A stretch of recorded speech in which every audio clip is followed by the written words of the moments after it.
Olaman. Dadam bilan ajrashganlaridan keyin deyarli har oy har xil odamlar bilan gaplashadilar.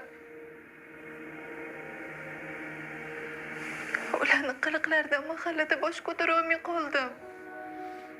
Olajonim, o'zing yaxshi bilasan-ku. Oying meni ham eshitmaydi. Menga ham oyini dugonalari, ana akaxonlari yoqmaydi. Nima qilay?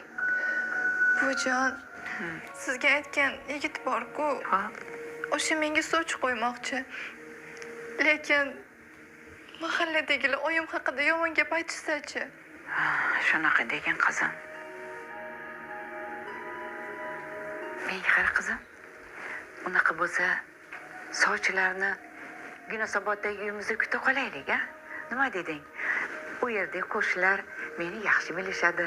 Qolaversa, seni ham juda ham yaxshi ko'rishadi. Nima deysan shu gapimga? Bilmasam, Bilasanmi qizim? Biz sen bilan o'sha yerda birga yashaymiz. Ha, 1-2 oydan keyin keladigan sovchilar kelishaveradi. Shunda qo'shnilarda ham hech qanaqa shubha uyg'onmaydi. Ha? bundan boshqa choramiz bormidi buvijon? Mayli, shunaqa qila qolamiz unda. Ha, qizim. Bu